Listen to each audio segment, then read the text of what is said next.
Alright, Torch here. This is my 2000 Jeep, and as you can see, I cut my rocker panels off because they were rusty. That was really gone back there. And I had a little bit of rust on the doors, so I'm going to clean that up. But look at that, that's all that's left of my rocker panel after I cut it off with the cutting wheel on the grinder. So now I'm going to make a new rocker and fit it in place. Alright, so I got one panel made, but how I did that is took a piece of scrap and just bent it by freehand underneath there along the curve where part of it was still good on the vehicle. So I get a little bit of a pattern here. And then I just measure these where these are at. This one's 3/4 of an inch. And then this one's at 2. Check that other side, I think. Just short of 3. So anyway, what I do, see, this stuff was rolled up for a long time, so I got a nice curve to it already. So I want to use that curve. So I'm going to bend it. Start with bending this bottom lip first. And that was at 3/4. Let us go on here and measure this. Make a nice little mark. 3/4.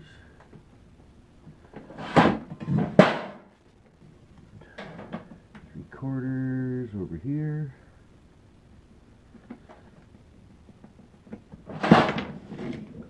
Alright.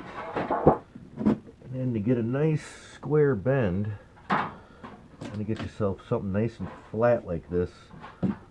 Sheet of plywood here. Line up that mark on that side, line up the mark on that side. I'm just going to put my weight on here.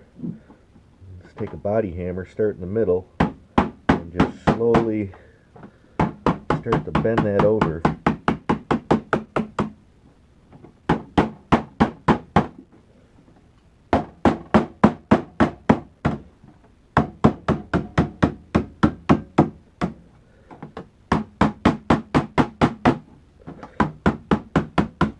You don't want to do this too fast, otherwise it's going to stretch the metal and not look exactly right, but who cares? This is my beater Jeep. So I like this is custom body work or anything like that. This is just patch it for the poor guy and make it look good enough. Because that's the kind of videos Torch does. For the poor guy. Quick, easy, do it yourself, fix it. Or in this case, at least make it look fixed. Alright. Get it up here a little bit. Get a little of that spring action out of there and bend it a little more.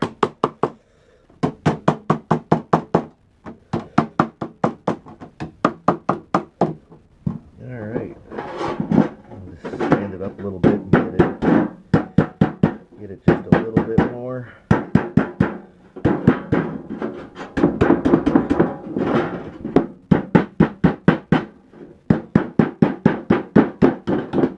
Now, this happens to be furnace metal. You know, you can get this at your heating and cooling shops if you just go in there and ask them. You know, most places will sell you a sheet of this stuff if you ask them nicely. Some of them won't. They're like, but I don't have a dent there. That's out. Get that out a little bit. Ain't too bad. But anyway, this is what I use. It's galvanized. I've been using it for 30 years. I'm doing stuff like this, and I've never really had these rust out. So as long as you treat them on the backside with some kind of rust preventative, I mean, it's already galvanized, so it really won't rust out that easy. But as long as you treat them on the backside with, you know, that rust preventator, or at least paint them. I do both. I put the rust preventator on there and then I paint them too. You know, flat black or whatever you got laying around, any color. Who cares? Nobody's going to see it. It's going to be underneath the vehicle and inside, because this is going to be your panel itself that people will see, and this is going to be what you want to put your color on. So anyway, so then to get my next bend, what did I say that was? 3 or 2? I don't even remember. It was, what was I going to, oh, I was going to go just short of 3. That's right. So, make a little mark. This is just kind of guesswork.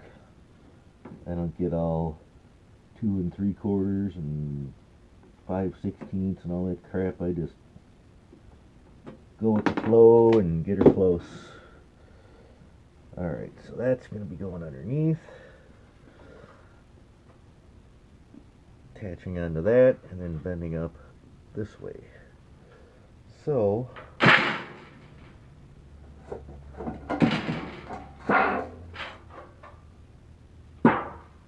yeah. Anyways,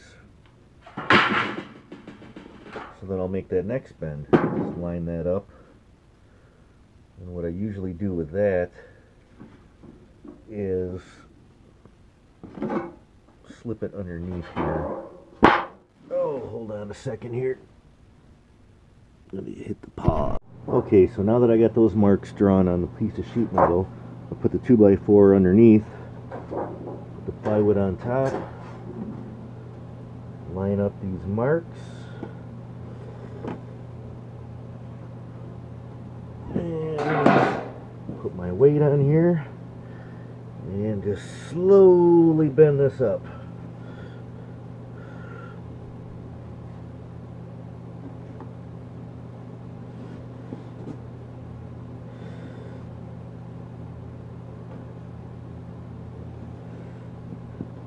Keep even pressure all the way across so you get a relatively straight bend. It's never going to be perfect, but, well, once in a while it might be, but that's alright. Got to have something to play with.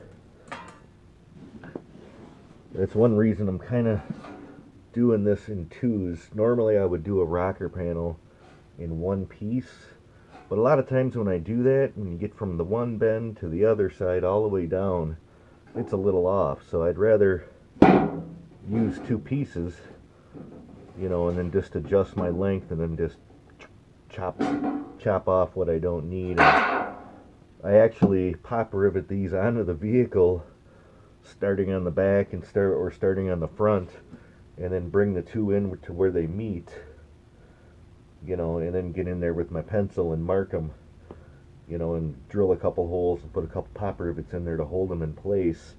And then I'll drill out the first pop rivets I put in to hold them in place, and then take it off and put it down here and trim it to where it needs to be. Then that way I got it pretty much as close as possible. You know, unless you want to blow your money and go buy these rocker panels, you know, for $100 a piece somewhere. I just cannot justify doing that when I can do this myself with sheet metal, you know. And I mean, even if I don't have this metal, I'll pick up like old refrigerators or washing machines and just cut a hunk of metal out of that. I mean, that's pretty damn good metal too. I mean, that stuff is thick. That stuff you can actually weld it onto the car. You know, that's some good stuff. You try welding this onto a car, forget it. It just burns holes in it. So I just pop rivet it on. It's a heck of a lot easier. And like I said, I've been doing it this way for 30 years on several vehicles, and I've never had a problem with them rusting out. It's always the section I didn't fix next to it that starts rusting. But anyway, that's how I bend up sheet metal for new panels. Okay, so now here's where we're at. We got the panels. Here's the body. And I'm just going to fit these in place temporarily for right now with a couple of these nice vice grip clamps. And get it all marked up to where I got to have it, and make a few more cuts and get rid of some of the extra and put them on. Alright, so there's the one fitted in place. See, and I just lined it up on that bottom lip, just right up to the old one. Bring it up, and then this will get bent over onto the top here. Same thing in the back. I had to cut another little tiny piece to fix that hole, but no big deal. And then I gotta take this one, cut it down. As you can see, I got quite a bit extra on there, so that's okay. We'll use it somewhere else, that's for sure. So I'm gonna go ahead and cut that one down to size. Okay, I got one rivet up in the front to hold it, and then now I'm working on the seam.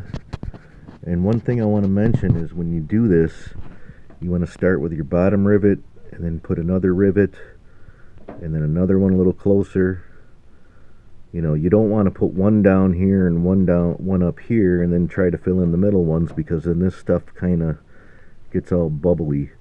So when you do any kind of sheet metal work, you always want to start and just keep going, so it kind of slowly pushes it that way together, whatever direction you're going. Alright, now I get the whole piece on, lined up relatively to where I want it. So I'm going to start right up here. You notice this part of the panel original was still good, which is a good thing because I got something to attach to. So I'm going to go ahead and put a couple of pop rivets in here just to hold it in place for right now, while I readjust everything else. Section on, and now I got the seam done. All those pop rivets. So you remember what I said about doing these pop rivets, one here, one here, one here, instead of going from one here to one here. After you drill the hole, make sure you put the rivet in and pop it, because if you just drill all the holes and then you go to put these rivets in, it'll slowly drift off and then your holes won't line up. So that's kind of a pain in the butt, drilling a hole and then stopping, putting a rivet in, but it's really the only way to do it to get this nice and flat. So, and now the two pieces are together. It's supported by one in the front and the vice grips. So now I can go in the back and adjust this to where I need it to line up here with the door jamb, so I can make a little cut there and all of that stuff. I can still move this around. Do is pop off these grips, then I can move it around, and then that I will just be freehand cutting with these. Or if I get a tricky spot, I might be using the wheel on the grinder, but hopefully not. So now when it comes to this corner here, I'm just going to take these cutters, set them right in there, and I'm going to put them at an angle and just give that a snip. And I can just bend that tab over. I'm going to need my hammer.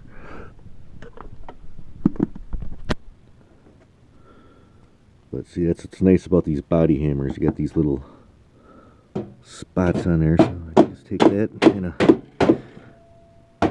bend that over. It's moving on me.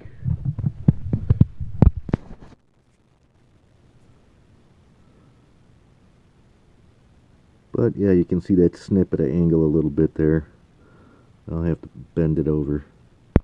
Alright, there we go. Something like that. Now I made a little bend here too, just to start that crease.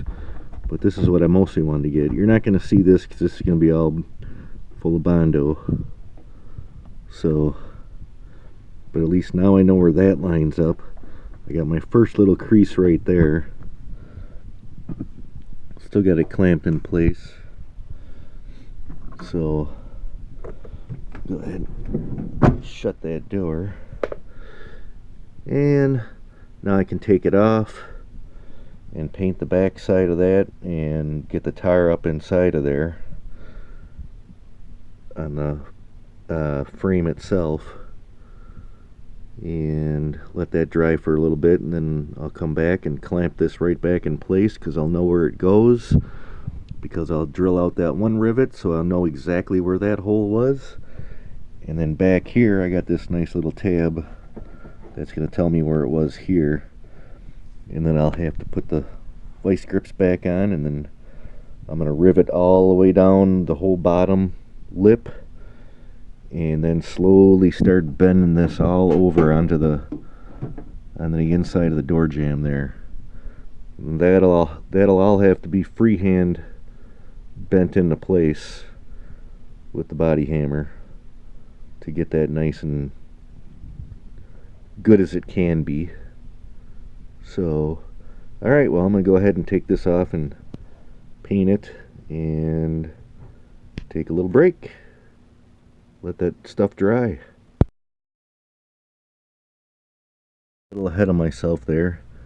Before I can do that, I forgot I do have to start this bend. And then because there's extra up here, I'm going to have to take a marker and mark where I'm going to cut that off. Because it is a little bit more than I need, so I can go down here and just kind of slowly trace there. See, now that I got that bend there, I can pretty much see where it's going to have to be.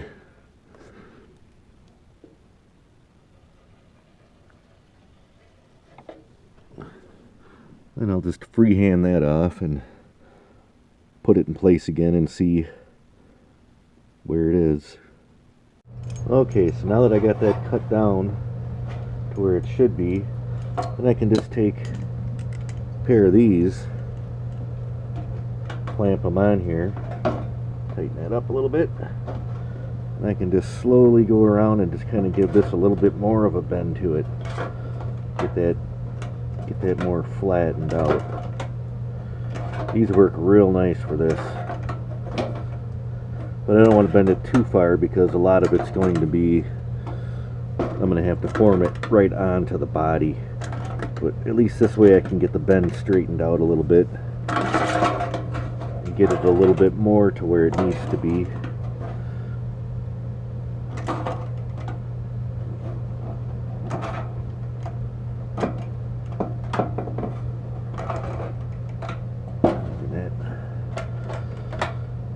Gives me a little bit more of a uniform bend.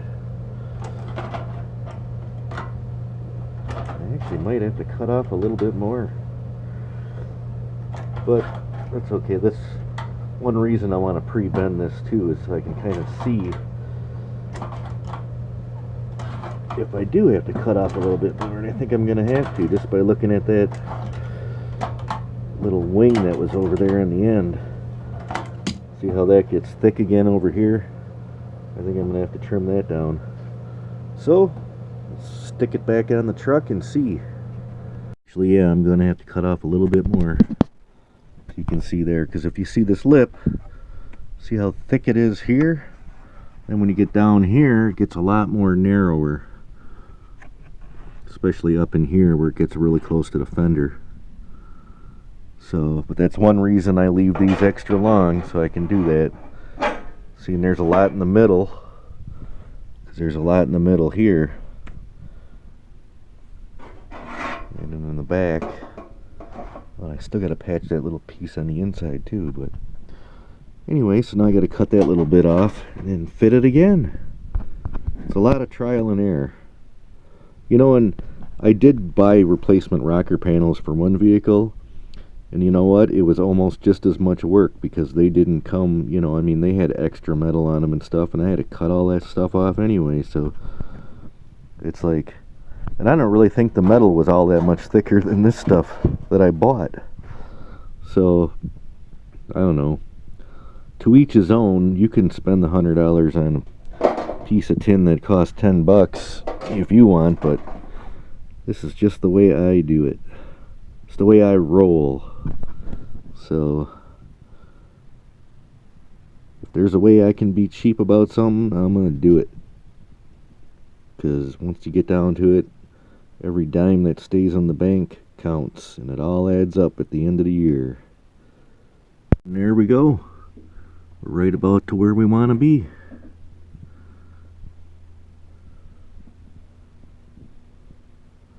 Not too shabby.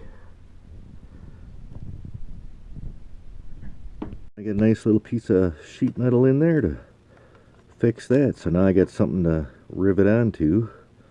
Plus it fixes that rust hole that was there. So now I will treat that with the rust preventative and paint it along with my other panel and put the undercoating up on the underside and be ready to go. Sprayed the tire up in there, undercoating, and then I decided this hole is not worth patching, so I mean with Bondo, so I cut it out.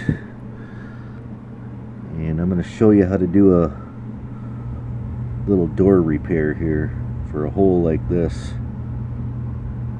which wasn't as big, but as you can see from the back side, it's creeping up there, and I want to stop it before it destroys the whole door.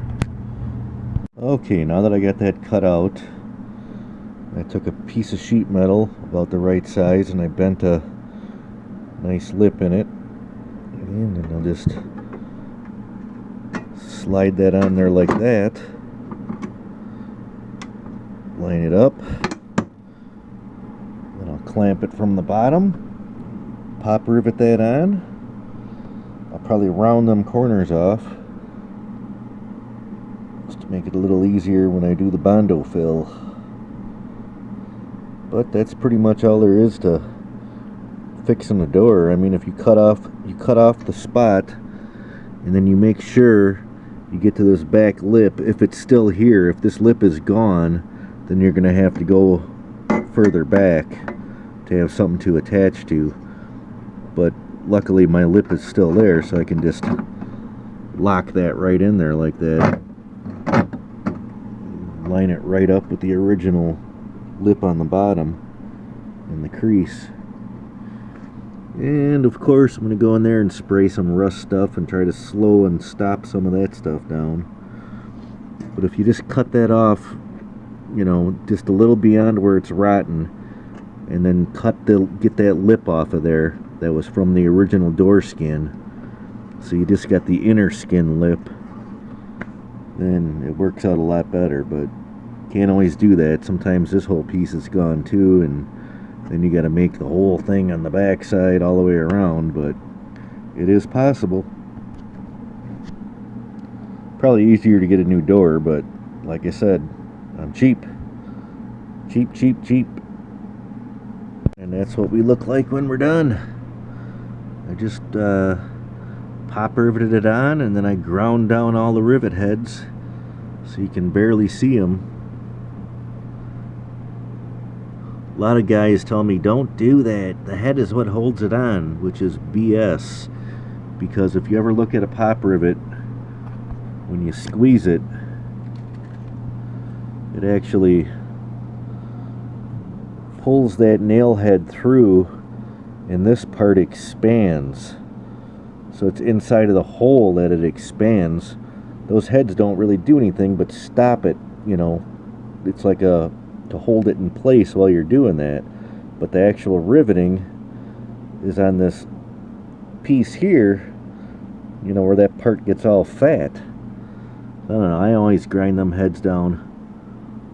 Then it's a lot less Bondo playing around. But see, that blends in kind of nice, and then once I put the Bondo on there, it'll be a lot easier to smooth it in. I got a pretty nice bottom lip on there because I folded that over and underneath. I don't think anybody's really going to notice unless they get down there and look, you know. And like I said, I don't really care. I'm not going for custom auto body and paint here. This is just, it looks good from a distance. Well, now I got everything on. Get that patch in there. I got the rocker on. Got all that paint scuffed up and ready to go. Now I just got to start doing the Bondo right there. Fix that spot. And then I'm going to go in here and fill Bondo in on this seam of the metal, so it's not that obvious that this has been done.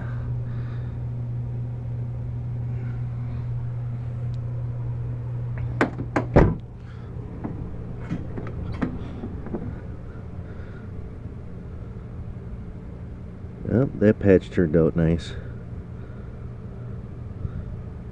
Can hardly see it, but I'll put a little bit of Bondo on the seams and that'll hide it a lot better.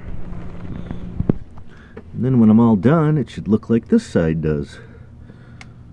See, if you look real close, you can see where I put the Bondo in there. But if you're standing up here like the normal person will be that's going to be climbing in here, they're never going to know. And the same thing back here. See, it's funny how you can see the seam on the original panels and stuff, but you get down here, you can't really see the seam.